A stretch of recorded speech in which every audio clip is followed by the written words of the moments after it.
we are now connected with Kythe Foundation Executive Director, Ate Fatima. Good morning, Ate Fatima.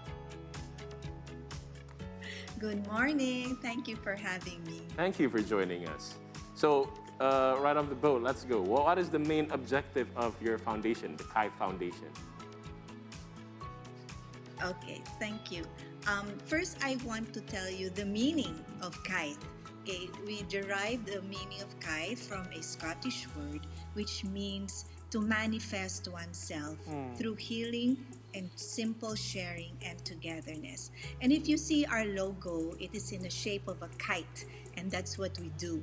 We uplift the spirits of the children of chronically ill children and their families.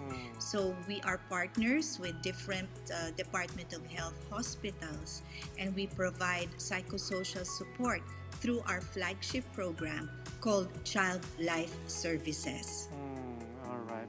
Ate Fatima, so can you tell us a little bit of a picture here? What are the challenges do chronically ill children in the Philippines face? What kind of difficulties do they have to face throughout their life? Okay, for one, it's financial difficulties, of course, because treatment here is not it's very expensive here, especially for cancer. So that's why we exist. That's why Kythe exists, so that we are able to help these children, not only psychosocial, but with their financial support, with their medical support, because we believe that it not only takes medicine to get well. That's why we have psychosocial, child life services, and financial support hand in hand when we care for our children. All right. So how does the children respond to what Kythe has been doing? Can you tell us about it? Okay, yes. Before we existed, before we were in the hospital was gloomy, sad, and the children were afraid to undergo treatment. But because of our Child Life Services, which we have an acronym for our Child Life Services, we call it PETALS. We prepare them for medical procedures. We educate the children and the families about the illness. We tend to their emotional support. And when they're undergoing treatment, we assist them when they have invasive procedures like chemotherapy or bone marrow aspiration. And we support parental involvement. We empower the parents because they are with them 24/7.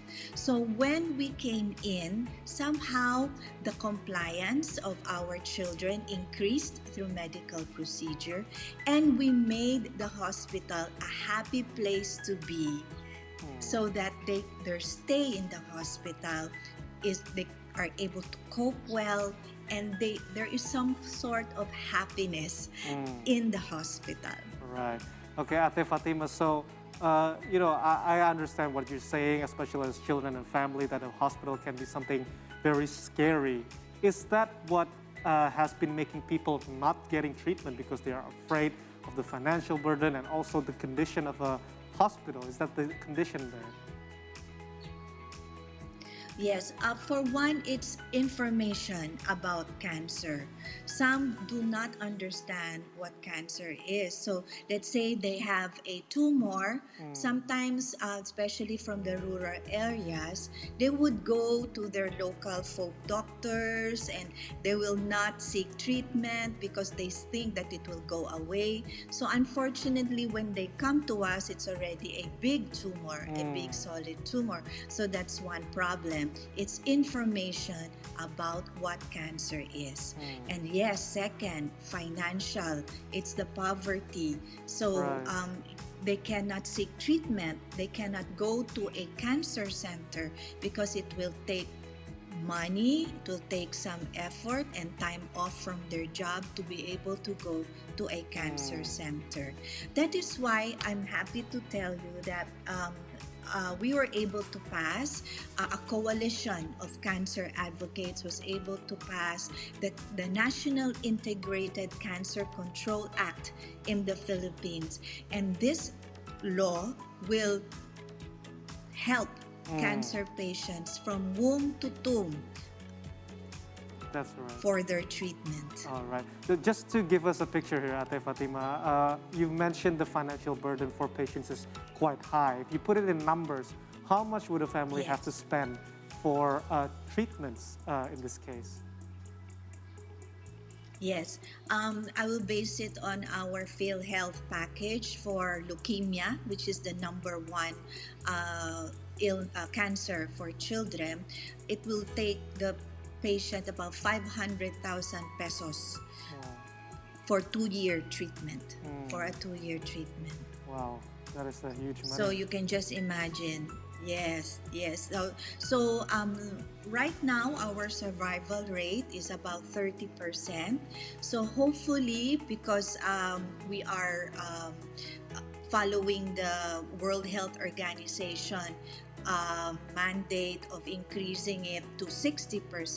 So our government, the civil society organizations and medical societies are working together so that we will be able to increase the survivorship to 60%.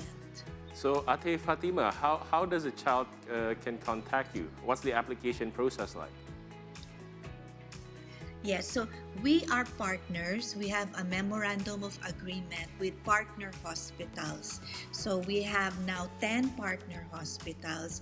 And when the doctor or the social worker or our child life coordinator who is based in the hospital refers the patient to us for medical support, then we evaluate. We have a criteria for providing financial support. So right now we are helping about 150 cancer children this year. So for psychosocial support, any child who is confined in the hospital gets free psychosocial child life services from Kythe in our partner hospitals. Wow, that sounds really amazing. So, this is a very social mission that you're doing, but as we all know now, the Philippines as well is affected a lot by the COVID-19 pandemic. Does Kythe have also a program to help families that are affected by the COVID-19 as well? Yes, actually, some of our patients who have cancer were also affected by COVID. Wow, that's So terrible. what we do at the start of the pandemic, we launched a campaign. We launched a hospital safety kit campaign.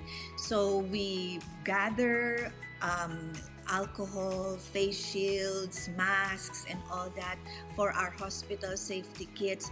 And we deliver these hospital safety kits to our children in the hospitals and even in their homes. And then since we cannot, as child life specialists and coordinators, go to the hospital because of the lockdowns, what we did was we gathered personal activity kits. So we asked our volunteers to put like in a plastic envelope, crayons, art paper, scissors, etc. And we put it together and we also delivered these to the hospitals so that the children will not feel bored, will not be anxious when they are in the hospital. Well, Ate Fatima, you founded the foundation in 1992, so it's almost 30 years. What inspires you to keep on moving and Yes. continue? If we are able, for one is survivorship. If we were able to enable about 18 to 20 children last year to go off chemo. We were able to graduate, quote unquote, these children from chemotherapy sessions to off chemotherapy sessions and giving them a bigger chance to survive. That is one of the reasons why we continue to do what we do. And of course, second, it's really quality of life. It doesn't mean that if you have cancer, the world stops. We continue to provide quality of life for these children so that they are able to cope and we give them opportunities to learn, play, and grow even while they're confined in the hospitals. Right. So, this is a very humanitarian mission that you're doing, of course. So, Ate Fatima, during the ongoing of this program, you have many people involved, of course. How do the patients themselves also help each other in the community to help each other survive this? Yes, we have our survivors who are the ones helping their co-patients go through or able to cope with their illness. For example, we have one example, Charm. He is an osteosarcoma patient. His leg was cut. He's amputated rather. And what he does is he encourages those others who have osteosarcoma, to be able to tell them that it is okay. He gives them emotional support. So it's like patients helping patients. Wow. So when this happens, yes, so the patients will feel at least confident to go through the procedure, and they have a support group. They're able to tell their emotions, their fears to this support group, and they're able to address this with our help, with the child life specialist's help. Well, upon hearing this, I'm sure our viewers in the Philippines would want a hand in the foundation. And how would they join as volunteers, or how could they donate to help the cause? Yeah. Yes, actually, the lifeblood of Kythe are the volunteers. So they can just log on to our website, kythe.org, and they can just fill up the information sheet for I Want to Volunteer tab, and we will give them an orientation, and we will already give them opportunities of how to volunteer. Right now, we do online volunteerism and skills-based volunteerism. So they will be able to share what they know with the children and with the team. Wow, this is all very... And for donors, they can also log on, yes, to kythe.org. And we have options. They can choose from supporting our Adopt a Patient program or our Adopt a Survivor program. So we have a menu. We have a menu of programs which they can support. So there's many ways that people can join, which is something very wonderful. Thank you so much for the inspiring talk, Ate Fatima, and please be safe and, continue on with your mission. Thank you, Ate Fatima. Bye.